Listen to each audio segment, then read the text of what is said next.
قاضي صاحب جی دا پټکې سم کې نو زما فیصله به درته یادېږي هغه ورته صحیح ده نو جی فیصله چې وشوه دا کوم کس چې پټکې راوړې نو د هغه حق کې فیصله نه کول او بل طرف ته تو شوه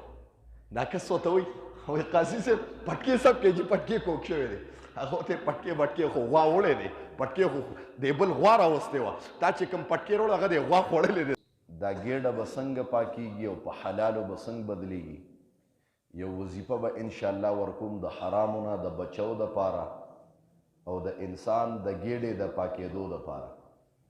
چې دی دا وظیفه وکړي که ده په کلونو حرام هم خوړلي یا په تیر کې حرام خوړلي یا په چا حرام خوړلي د هغې کې دا داسې مفیده ده او دا خوراک د ده ګېډه داسې پاکیږي لکه انسان چې د مور د تینه پیس کي داسې پې حلالېږي انشاءالله یو وظیفه ده د حرامو متعلق نبی علیہ السلام مبارک فرمایي چې نه به داخلېږي جنت ته داسې جسم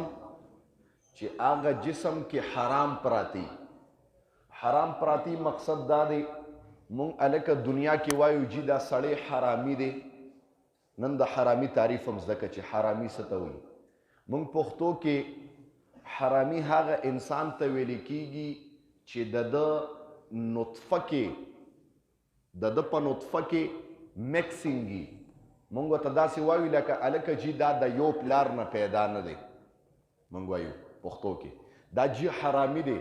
دا د 3 کسانو نه پیدا دی مونږ دې ته حرامي وایو نو دغه حرامي خو دونه غټه خبره نه ده لیکن یو حرامي هغه کس دی نبی علیہ السلام فرمایي چې وی غوزیه د هغه جسم ته د حرامو خوراک ورشي یا دې بچو له حرام ګټي نو دغه بچی په حرام باندې پرورش کوي غټیږي نو چې لوی شي نو په ټول جسم کې د حرامو وینه ګرځېږي دغې ته هم حرامي وایي مو ته د حرامي صرف یو تعریف زده کړی دی موږ وایو چې جي د یو پلار نه پیدا نی نو حرامي راشه تعریف د حرامي زده که حرامي هغه انسان ته ویل کېږي چې د ده په وینه کې د ده په وجود کې کومه وینه ګرځي دا د حرام وي دې ته حرامي وایي د ما محترم او بله خبره کوم نبی علیہ السلام مبارک فرمایي د چا په جسم کې چې د حرامو وینه ګرځي نبی علیہ السلام مبارک وفرمایل چې لا يدخل الجنة جسد غذي بالحرام داسې جسد او جسم به جنت ته نه دننه کېږي کوم چې د حرامو ګټه کړي اوس ته تصور وکړه او زه تاسو ته یو خبر هم کوم د ما محترمو نبی علیہ السلام مبارک وفرمایل حدیث دی لا يكلمهم الله يوم القيامة ولا ينظر إليهم ثلاث الله به د قیامت پر ورځ 3 کسانو ته نه ګوري او نه به ورسره خبرې کوي په هغې کې د ټولو نه مخکې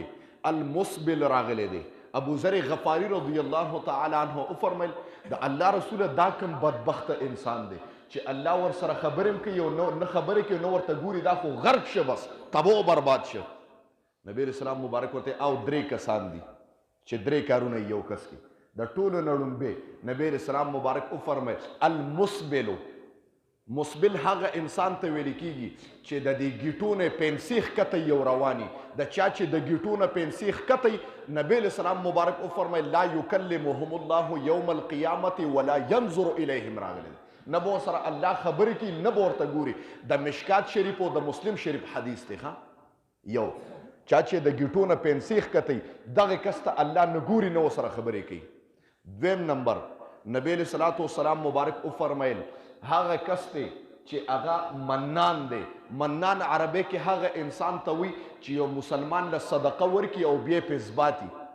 چا سره د احسان وکړه او د پې اثباته الله وی په دې ډېر خفه کېږم تر دې چې تر قیامت در پر ورځې په د یرې ورځ د بیا د سره خبرې کوم او نه درته ګورم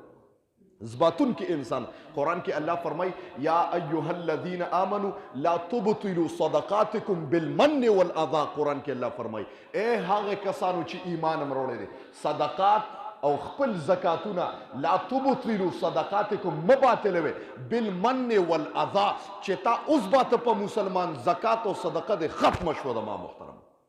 بس ختم دی که کم ځکه د عربي یو مقاله ده مفید الطالبین یو کتاب دی هغې یو مقاله لیکلې ده وایي من افسده چا چې چا باندې څه شی ورکړو ویز باته ختم شه افسده ختم شه ثواب هم میلو نشه الله هم خفه شه مقابله کې چاله دې څه ورکړه داسې په ځان ناغرضه که ګویا چې دې تا اړولیدلی نه دی الله به الله سره جمع کي نن خو چې مو ته ورکړو بیا ورته یادومه هغه یو سړی غله غوا ته پټه شوې وه چې څه شی ته پټ شوی نو فیصله درج کړه په دغه کې په عدالت کې فیصله درج کړه نو قاضي له په مقابله کې پټکې یوړه پټکی ویره جی دا پټکی چې کله فیصله تاسو نه هېرېږي زه به تاسو ته ویره جي قاضي صاحب دا پټکی سم کې درته به را یادوم دا پټکی مې لرلو جي دا به درته یادوم قاضي صاحب جي دا پټکی سم کې نو زما فیصله به درته یادېږي هغه ورته صحیح ده نو جي فیصله چې وشوه دا کوم کس چې پټکی روړی نو د هغه حق کې فیصله نه کول او بل طرف ته تو شوه دا کس ورته وایي وایي قاضي صاحب پټکی سم کې جي پټکی کوږ شوی دی هغه ته پټکی خو غوا وړی دی پټکی خو د بل غوا راوستې وه تا چې کوم پټکی روړ هغه د غوا خوړلی دی د وا محترم هغه غوا وړی دی بس خبره ختمه شوې ده نو هلکه کم احسان او کم صدقې چې وکړه ختمه شو د ما محترم او بله خبره الله وفرمیل نبی علیه السلام مبارک وفرمیل لا یکلمهم الله الله به ورسره خبرې هم نه کوي په کور کې ته وګوره تا سره څوک خبرې نه کوي ته بیا خفه یې که نه یو انسان سره والدین خبرې نه کوي دی بیا خفه یې ډېر سخت انتهایي یا ستا یو قریبي رشته دار دی تا سره خبرې بندې کړي ته به خفه یې نو چې الله د سره خبرې بندې کړي د ما محترمو بیا به څه کوو رسول سلام علیکا